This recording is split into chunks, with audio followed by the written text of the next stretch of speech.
So continuing with the theme of reflecting on the Shakyamuni Buddha retreat that we've been doing here, I want to reflect on one aspect of the practice that I decided to explore a little bit more this year, or in this retreat, of the four measurables.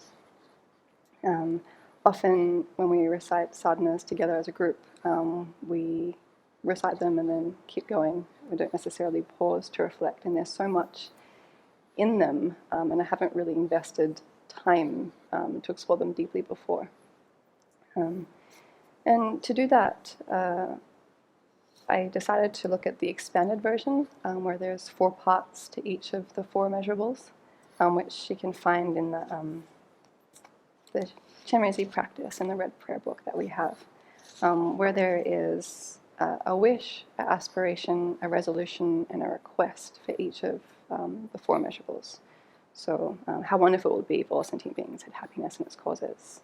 May they have happiness in its causes. I will cause them to have this, and Guru Buddha, please inspire me to be able to do this. And so what I found by just investing a little bit more time than usual in this was, it was really a dipstick test for how my bodhicitta is in practice, kind of bringing it right down to where I could really get in touch with whether I really want this person who I'm focusing on to have happiness in its causes, and what that means, and what stories or grudges or resentments or attachments or jealousies or any other affliction gets in my way. Because sitting there and trying to be honest with myself, I can feel the block or the cold or the absence of feeling when I try and generate that feeling and it's not there. And often that block, then it will arise in my mind, the yes but they did this, or yes but I was right, or yes but this. So I enjoyed kind of going one person by one person by one person slowly, and seeing what arose in my mind as I was exploring this, to really be truthful with myself and try and open the heart. And in the traditional presentation, it says often I think with love especially, but like to start with someone that you are close to or someone who you respect. And I think I've heard Venerable Children say that often I found helpful was to start with someone I'm having difficulties with. If I'd had an interaction during the day that wasn't quite satisfying, or there's something a little bit off, or harsh words were said, or an ongoing frustration, I brought that person before me so that I could work on it, and to really dig deep into what was going on. And this brought home to me, it pulled in so many different pieces of the puzzle in terms of the meditations that we do, in terms of reflecting that everyone wants happiness and doesn't want suffering. And so if this person was really happy, truly had happiness in all its causes, would we be having this difficulty we're having right now? No. I mean, looking at it from the side of like both parties are contributing to a problem, that person's got an affliction in their mind, or has acted in some unskillful way, and if they were happy, they wouldn't be doing that. And so to reflect, like, it actually benefits me for them to be happy, to look at it from to convince the self-centered thought that, it's beneficial to be wanting to extend that wish to this person that I might be a little bit rough around the edges with. And also to get in touch with their suffering, to actually see it for what it is. It's like they're not just this inherently existent angry person. It's like there's suffering there, there's discontent there, there's anger in their mind. There's something much deeper that I know because it's in me too. So to bring the humanity of us both a bit closer was helpful through this as well. And then also to look at myself. It's like, if often there's a story that I'm telling where my frustration is coming from me. It's got nothing to do with the other person.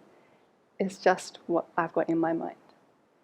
And then I can really, when I'm wishing that person happiness, and it's like, well, actually, I'm seeing quite clearly it's the uncomfortable coal of anger at my heart that is preventing me from extending that wish. And then I found kind of working on that level very helpful. And then when it comes to the resolution, of, may I cause them to happiness and its causes, or may I cause them to be free of suffering, or may I cause them to never be separated for upper rebirth and liberation. To really think what that means and what that entails, it's like, wow. It reframed the relationship, the idea of what an interpersonal relationship is for me, in terms of, it all comes back down to ethics. To have happiness, it comes from practicing virtue, which stems from ethics. To be free from suffering means to do no harm, which comes from ethics. To have an upper rebirth, it means practicing ethics. Liberation depends on ethics. And so am I engaging with people from that framework of trying to be a source of increase of their virtue, of celebrating their virtue, of enabling that in some way? It's like, can that be the main framework that I engage with any other person? It shifts. So the self-centered thought has got no place in there whatsoever. And that's not how I go about my day. So to aspire to have that framework of relating to other people was a happy place to kind of consider. It was like, yeah, a lot of my own unhappiness and the problems that I create in interpersonal relationships would be quite cut if I had that framework of I engage with people to increase virtue, to increase happiness. Yeah. And in terms of, as I kind of went the rounds for different people in my life, I noticed that there were certain people that I wasn't bringing into the picture in terms of focusing on them in this short little period of the practice. So, the people I have difficulty with and the people I'm close to in different shades. And then there's the people that I think I just didn't know what to do with. And I love the visual. I think Venerable talks about it in terms of people that we just treat as if they're furniture in the room. And it's not a very nice picture. But I can see that in myself, where it's just there's this indifference, there's this apathy. I walk past them, their existence as a functioning human being who wants happiness and its causes is not alive for me. And then to see that different people that I just haven't gone there with, and it's like, okay, let's bring them forth and see why. And that was helpful. I think there's a lot of work that needs to be done internally in terms of bringing some feeling alive there to kind of keep going back and exploring more deeply. Kind of only just scratch the surface, but I think it's progress to even notice I didn't want to go there. So that was helpful.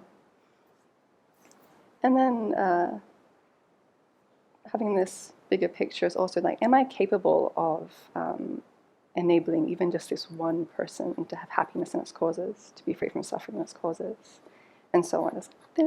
I do not have those qualities right now. And so then that aspiration to become a Buddha became very tangible. It's like, I need a whole lot more skill and a whole lot less affliction to be able to engage in this work that I am aspiring to do. And to see the benefit of it, because through going through these steps, the benefit of them having happiness and its causes and so on, and my engaging in that endeavor became tangible. So then the wish, the aspiration to have the qualities to do that was much more alive. And so then I found this link back to the 3 motivations that we say every morning in terms of may I do no harm, may I be a benefit, and may I aspire to full awakening. Because again, in that framework of increasing virtue, I can't do that if I'm doing harm. I can only do that if I'm being of benefit. And in terms of not just to put the goal kind of up there of Buddhahood, but to bring it close to home as well, and that I can make this a daily practice with those 3 motivations in terms of what can I do that is increasing virtue in my own mind, and then enabling others to do that as well. And what came to mind was when I went to teachings by His Holiness in Australia quite a few years ago now, and probably commonplace that he offers precepts and refuge during some of these teachings, but for me it was unexpected. I was very new to the Dharma, and it was the first time that I'd gone to see teachings from him. And towards the end of the teaching, he decided to offer the 5 late precepts. And it was such a lifeline for me, because at that time I was in that difficult period of where I was like trying to live to the Dharma, but my old habits and my track of my other life was heading in a different direction. And so through his offering that and me taking them, it set me in this different direction based on ethics. And everything good has come from that.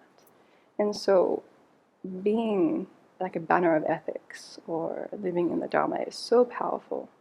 And by embodying that, what we can do for others. So I've enjoyed this time. There's not much every day that I spend on it, but it's something, and it's touched my heart. And I think in this retreat space where we can invest more time and open our hearts to it, then when we go quickly through it in other times, that feeling comes alive again.